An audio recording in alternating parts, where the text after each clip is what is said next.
ඔයාලව සාදරයෙන් පිළිගන්නවා review Kasun YouTube channel එකට. ඉතින් අද ගෙනලා තියෙන්නේ Marshall Universe season 1 එකේ 6 වෙනි episode එක. Marshall Universe එකේ පළවෙනි episode දෙක තුන බලන්න නැත්නම් ඔයාලට ඒක බලන්න description එකේ link එක දාලා තියන්නම්. එහෙනම් ඉතින් අපි වැඩි කතා නැතුව වීඩියෝ එකට යමු.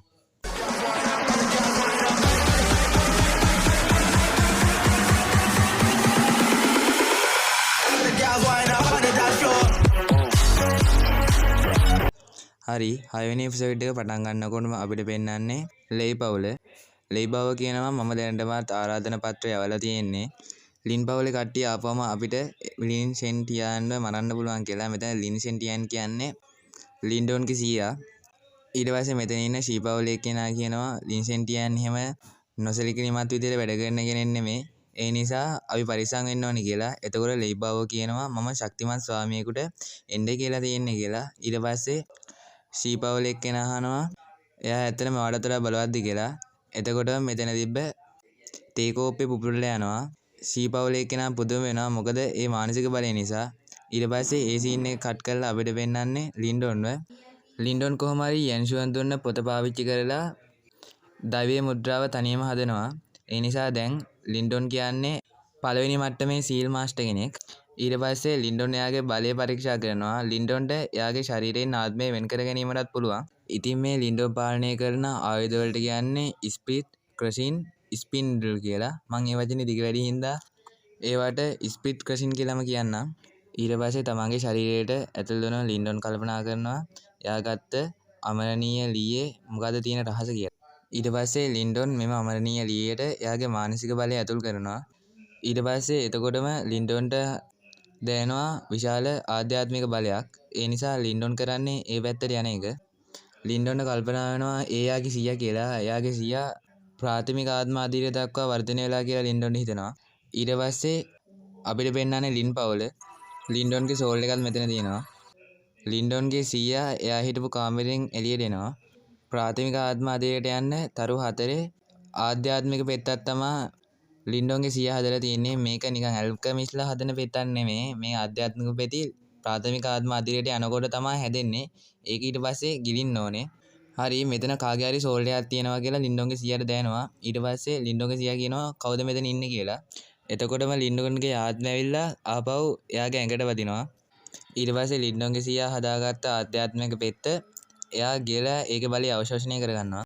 ඊට පස්සේ ලින්සියාවගේ සහෝදරයයි ලින්ඩෝන්ගේ සීයාට සුබ පතනවා. මොකද එයා ප්‍රාථමික ආත්ම අධීරය දක්වා බිනී ගියම නිසා. ඊට පස්සේ තව කියනවා ලේ පවුල ගැනයි ෂී පවුල ගැනයි දැන් වද වෙන්න ඕනේ නැහැ කියලා. එතකොටම ලින්ඩෝන්ත් ඇවිල්ලා ලින්ඩෝන්ගේ සීයාට සුබ පතනවා. ඊට පස්සේ ලින්ඩෝන්ගේ සීයා කියනවා මම ඉන්නේ ප්‍රාථමික ආත්ම අධීරය විතරයි. ප්‍රාථමික ආත්ම අධීරයේ තව කොටස් දෙකක් තියෙනවා. ඒක තමයි මධ්‍යම සහ ඇඩ්වාන්ස් කියලා. ඇඩ්වාන්ස් කියන්නේ උසස්. ඊට පස්සේ ලින්ඩෝන්ගේ සීයා කියනවා මම ප්‍රාථමික ආත්ම අධීරයට පැමිණුණු හින්දා මම වගා කරන්න ආරම්භකේ කරේ තව කියලා. ඇත්තම කිව්වොත් තව අපිට කතාව ඉස්සරහට යනකොට තේරෙනවා ප්‍රාථමික ආත්ම අධීරය කියන්නේ කිසිවක් නෙමෙයි කියලා. මෙයාට තව අනාගතයේ තව ශක්තිමත් පුද්ගලයෙක් හම් වෙනවා. ඒ පුද්ගලයා කියනවා නිර්වාණ මට්ටමේ පුද්ගලයෙකුත් කියන්නේ ආරම්භකයෙක් විතරයි කියලා. එතකොට ඔයාලට තේරෙනවා ඇතිනේ මේකත් මෙයාලා ඉන්න නගරයේත් එක්ක බලනකොට ආරම්භකයෙක් විතරයි. හැබැයි සම්පූර්ණ ලෝකයේත් එක්ක සමස්ත ලෝකයේත් එක්ක ගත්තාම මේක ගණන් ගන්නවත් නැහැ. ඊට පස්සේ ලින්ඩෝන්ගේ සීයා තව කියනවා මට සීල් මාස්ටර් කෙනෙක්ගේ ආධ්‍යාත්මික බලය දැනුණා කියලා. ඒක ෂණික වුණත් එයාට ඒක ගොඩක් දැඩි කියලා දැනුණලු. තව ලින්ඩෝන්ගේ සීයා කියනවා ඒක දෙවෙනි මට්ටමේ නෝනා දෙවෙනි මට්ටමට ආසන්න පළවෙනි මට්ටමේ සීල් මාස්ටර් කෙනෙක් කියලා. ඉතින් මෙයාලා දන්නේ නැහැ ඒ ලින්ඩෝන් කියලා. ඊට පස්සේ ලින්සියාවගේ තවත් සහෝදරයෙක් ඇවිල්ලා කියනවා ලේ පවුලේ කෙනෙක් අපිට ආරාධනා පත්‍රයක් කිව්වා මම මේක බලන්න ගියා. ඒ හින්දා තමයි මට සුබ පතන්න පරක්කුනේ කියලා. ඒගොල්ලන්ගේ ඉදිරියේ තිබ්බ වනාන්තරය විනාශ කිරීම නිසා ඒගොල්ලෝ සමාව ගන්න තමයි මෙම භෝජන සංග්‍රහය පවත්වන්නේ කියලා තමයි මෙයාවිල් දැන් කියන්නේ. ලින්සියාව කියනවා මේක සම්පූර්ණයෙන්ම පැහැදිලි උගලක් කියලා. දැන් ලින්ඩෝන්ගේ සීයා ප්‍රාථමික ආත්ම අධීරයෙන් හින්දා ලින්ඩෝන්ගේ සීයා කියනවා හරි අපි එනවා කියලා ඒගොල්ලන්ට පණිවිඩයක් යවන්නේ කියලා. අපි බලමු ඒගොල්ලන්ගේ උපක්‍රම මොනවද කියලා. හරි ඒ සීන් එක කට් කරලා අපිට පෙන්නන්නේ ලේ පවුලට ගිහිල්ලා ඉන්න ලින්ඩෝන්ලා ඇතුළු කට්ටිය. ලින් පවුල විතරක් නෙමෙයි මෙතන ලුවෝ පවුලත් ඇවිල්ලා තිනවා. ඊට පස්සේ ලේ බව් කියනවා මේ දවස්වල අපේ පවුල් අතර වැරදි වැටහීම් ටිකක් තියෙනවා. ඒ වැටහීම් නැති කරගන්න මම වයින් ටිකක් සූදානම් කරා කියලා. කරුණාකරලා ශාලාවට එන්න කියලා කියනවා. හැබැයි නායකයන් ටික විතරයි ඇතුළට යන්නේ. ඒගොල්ලන්ගේ අනුගාමිකයන්ට ඇතුළට යන්න දෙන්නේ නැහැ. ඒ කියන්නේ ලින්සියාවට ලින්ඩෝන්ට ඊට පස්සේ ලූගෝ පවුලේ කට්ටියට එහෙම ඇතුළට යන්න දෙන්නේ නැහැ. ලින්ඩෝන්ගේ දෛවයේ මුද්‍රාවට මොකක් හරි අමුතු දෙයක් දැනෙනවා. ඊට පස්සේ අපිට පෙන්නන්නේ ඒ ශාලාව ඇතුළේ. ඊට පස්සේ සීපවුල නායකයා කියනවා අපි වගේ ලොකු පවුල් ගොඩක් නැහැ. ඒ නිසා අපි සටන් නොකර සහයෝගයෙන් කටයුතු කරොත් අපිට වෙන පාඩු අඩු වෙනවා වගේම ලාභත් වැඩි වෙනවා කියලා. ඊට පස්සේ ලේ පවුල නායකයා කියනවා අපි සීපවුලත් එක්ක කතා කරලා අපි කතා කරගත්තා වෙළඳ සන්දානයක් හදාගන්න කියලා. ඊට පස්සේ ලෝගෝ පවුල නායකයා අහනවා එතකොට මේකේ නායකයා කවුද කියලා. ඊට පස්සේ ලේ බව කියනවා මම නායකයා වෙන්න කැමතියි කියලා. එතකොටම ලෝගෝ පවුල නායකයා කියනවා එතකොට අපේ පවුලයි ලින් පවුලයි ඔයාලගේ යටත් නිලධාරීන් වෙනවා නේද කියලා. ඊට පස්සේ ලින්ඩෝන්ගේ සීයා නැගිටලා කියනවා ඕගොල්ලෝ ගොඩක් ලාභ ගන්න හදනව නේද? නමුත් අපි ගොඩක් පහත් අය. ඒ නිසා යාන් නගරේ අපිට ලාභ ලබා ගන්න එක කරන්න අමාරු වැඩක් කියලා. මොකද යාන් නගරේ ගොඩක් ශක්තිමත් මිනිස්සු ඉන්නවා කියලා. ඒ හින්දා සන්නාන ගැන කියන්නේ නැතුව ඉන්නවා නම් හොඳයි කියලා. ලෝ පවුලේ නායකයයි ලින් පවුලේ නායකයයි එළියට යන්න හදනකොටම ලේබාව නවතින්න කියනවා. ලේබාව කියනවා සන්දානය ගැන ඕගොල්ලෝ කැමති නැති වෙන්නේ ලේ පවුලේ නායකත්වය ගැන ඕගොල්ලෝ කැමති නැති නිසාද කියලා එයාගේ ආධ්‍යාත්මික බලය උදාහරින්න පටන් ගන්නවා. ඒකේ එළියේ ඉන්න ලින්සියාව ඇතුළු කට්ටියටත් දැනෙනවා. ලෝ පවුලේ නායකයා බොදුම වෙනවා. මොකද ලේබාව ඉන්න ප්‍රාථමික ආත්ම අධිරේ හින්දා. ඊට පස්සේ ලේබාව කියනවා ඔයාලා දැන් ආපු හින්දා ඔයාලා දැන් මෙතෙන් යන්න වෙන්නේ නැහැ කියලා. ඊට පස්සේ ලින්ඩෝන්ගේ සීයා කියනවා අපි ගොඩක් කල් ඉඳලා ලේ පවුලේ හිරියටට ලක් වුණා. ඒත් අද ඒක වෙන්න දෙන්නේ නැහැ කියලා එයා එයාගේ බලය මුදාහරින්න පටන් ගන්නවා. ලේබාව විතරක් නෙමෙයි ලෝ පවුලේ නායකයාත් පොදු වෙනවා. මොකද ලින්ඩෝන්ගේ සීයාත් ඉන්නේ දැන් ප්‍රාථමික ආත්ම අධිරේ හින්දා. සී පවුලේ නායකයාට එළියට විසිකෙන්නම පහරක් ලෝ පවුලේ නායකයා ගහනවා. එතකොට තාමත් ඇතුලේ ලේබාව වගේම ලින්සෙන්ටියන් ෆයිට් කර කර තමයි ඉන්නේ. ලින්සෙන්ටියන්ගේ ලේබාවගේ ප්‍රහාරයක් නිසා ලින්සෙන්ටියන් වගේම ලේබාවොත් පිටිපස්සට විසිකෙනවා. ලෝ පවුලේ නායකයා ෂී පවුලේ නායකයා මරන්න හදනකොටම මානසික බලයක් මගින් ඒක නවත්තනවා. ඊට පස්සේ හැංගිලා හිටපු දෙවෙනි මට්ටමේ ස්ප්ලිට් මාස්ටර් එළියට එනවා. ඊට පස්සේ එයා කියනවා ලේබාව මම හිතුවේ ක්වීන්ලන්ඩ් නගරේ ඔයාට තැනක් තියෙනවනේ කියලා. ලින්සියාගේ සහෝදරයා මේ කවුද කියලා ඇහුවහම මේ සෙකන්ඩ් ලෙවල් සීල් මාස්ටර් කියනවා මම තමයි බ්ලඩ් ක්ලෝත්ස් ක්ලෑන් එකේ උපනායකයා වගේම සෙකන්ඩ් ලෙවල් ස්ප්ලිට් මාස්ටර් වගේම මගේ නම තමයි ගූ ඉන් කියලා. ඊට පස්සේ කියනවා මම ලේබාවලට උදව් කරන්නේ ලේබාවලේ ලේබාව මට කිව්වා ලාභයෙන් 60%ක් මට දෙනවා කියලා. හැබැයි ලින් පවුල මට ඊට වඩා වැඩි ගාණක් දෙන්න කැමති නම් මම ඕගොල්ලොත් එක්ක එකතු වෙනවා කියලාත් මෙයා කියනවා. තව කියනවා මගේ මානසික බල ප්‍රහාරය ඕන කෙනෙක්ටම වදින්න පුළුවන්. ඒ නිසා කට්ටිය ආබාධ වෙනවා. ඔයා ඒ හින්දා මෙතන ඉක්මනට යන්න කියලා. ඊට පස්සේ ෂී පවුලේ නායකයා වගේම ලේබාව මෙතනින් යනවා.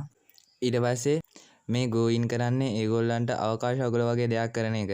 ඒ නිසා ඒගොල්ලන්ට හෙලවෙන්න ගොඩක් අමාරුයි.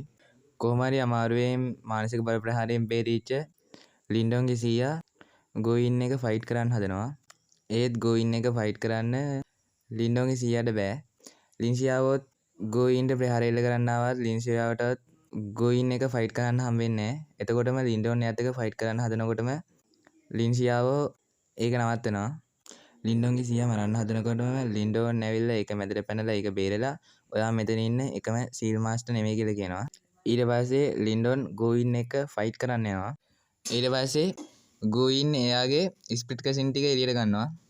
ඔයා තාම ෆස්ට් ලෙවල් ස්ප්ලිට් මාස්ටර් කෙනෙක් විතරයි. ඔයාගේ හැකියාවත් එක්ක මාත් එක්ක සටන් කරන්න බෑ කියලා ගෝයින් කියනවා.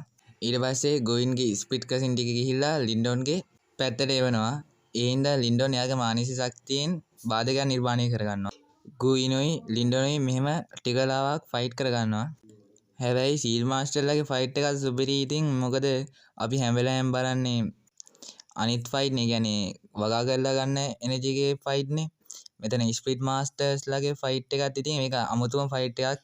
ඉතින් අනිත් එක මාෂල් යුනිවර්ස් එකේ ස්ප්ලිට් මාස්ටර්ස්ලාත් එක්ක ඇති වෙන ෆයිට් අනිත් කතාවල මානසික බලය පුහුණු කරන කට්ටියත් එක්ක කරන ෆයිට් එක වගේ නෙමෙයි. ඊට පස්සේ ගෝයින්ගේ සෝල් එකයි ලින්ඩෝන්ගේ සෝල් එකයි එළියට ඇවිල්ලා ෆයිට් කරනවා. මේ හින්දා මේ දෙන්නා හෙල්ලෙන්නේවත් නැහැ.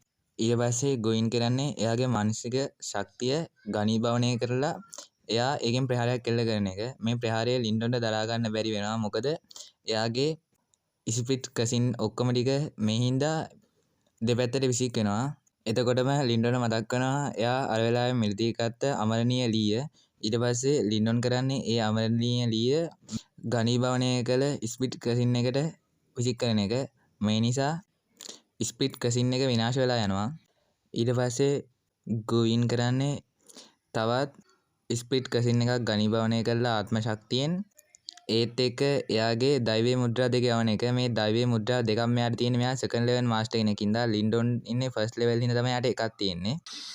මේක දරා ගන්න ලින්ඩොන්ට පොඩ්ඩක් අමාරු වෙනවා. මොකද මෙතන සෙකන්ඩ් ලෙවල් මාස්ටර් කෙනෙක්ගේ බලයක් තමයි තියෙන්නේ. අර අමරණීය දැව කොටස මේක මම මේක කියලා කිව්වේ දෛවයේ මුද්‍රා දෙකට. දෛවයේ මුද්‍රා දෙක බලේ උරාගෙන ඒක ලින්ඩොන්ගේ ඇඟට අවශෝෂණය කරලා දෙනවා. ගෝවින්ගේ ස්ප්ලිට් පවර් එක ලින්ඩොන් උරාගත් හින්දා ලින්ඩොන්ගේ දෛවයේ මුද්‍රාවේ ස්ප්ලිට් පවර් එකත් ගොඩක් වැඩි වෙනවා. ඊට පස්සේ ලින්ඩොන් කියනවා ගොඩක් ස්තුතියි මගේ මානසික බලය බිඳ වැට්ටුවද කියලා. තව ලින්ඩොන් කියනවා ඇයිද කියලා දන්නේ නැහැ. හැබැයි මම ඔයාගේ සියලුම මානසික ශක්තිය අවශෝෂණය කරගත්තා කියලා. ඊට පස්සේ ගෝවින් කියනවා ඔයාට මගේ දෛවයේ මුද්‍රා දෙක දෙන්න පුළුවන් නම් මම ඔයා වෙනුවෙන් සීපවලයි ලීපවලයි විනාශ කරලා දාන්නම් කියලා. ඊට පස්සේ ලින්ඩොන් කියනවා ඔයාගේ මානසික බලය උරාගත්තට පස්සේ ඔයා මොඩෙක් වුණාද? මට දැන් ඔයාව වුණත් දැන් මරන්න පුළුවන් කියලා ලින්ඩොන් ගෝවින්ට ප්‍රහාරයක් එල්ල කරනවා. ගෝවින් මේක අමාරුවෙන් වළක්වගත්තා. ලින්ඩොන් කියනවා ඔයාට පිටිපස්ස ආරක්ෂා කරගන්න අමතක වුණා නේ කියලා ලින්ඩොන්ගේ ස්ප්ලිට් කසින් වලින් ගෝවින්ට ප්‍රහාර එල්ල කරනවා. මේ ප්‍රහාර නිසා එයා ඉස්සරහට දාගෙන හිටපු බාධකෙත් බින්දා ලින්ඩොන්ගේ ඉදිරියෙන් එල්ල කරපු ප්‍රහාරයත් ගෝවින්ට වදිනවා. ඊට පස්සේ ලින්ඩොන් ප්‍රබල ප්‍රහාරයක් එල්ල කරලා ගෝවින්ව විනාශ කරලම දානවා. ඊට පස්සේ අපිට පෙන්නන්නේ බිමට වැටලා ඉන්න ලෙයිබාව වගේම ශීපවල නායකයා. මේ කොටසත් එක්ක මාෂල් යුනිවර්ස් සීසන් 1 එකේ 6 වෙනි එපිසෝඩ් එක වෙනවා. ඉතින් අද වීඩියෝ එක කොහමද? වීඩියෝ එක කොහමද කියලා කමෙන්ට් කරන්න අමතක කරන්න එපා. වීඩියෝ එක හොඳ නම් ලයික් කරලා ෂෙයා කරන්නත් අමතක කරන්න එපා. තව අපේ channel එක subscribe නොකරපු කට්ටිය ඉන්නවා නම් channel එක subscribe කරන්නත් කියලා මතක් කරනවා. එහෙනම් අද වීඩියෝ එක ඉවරයි.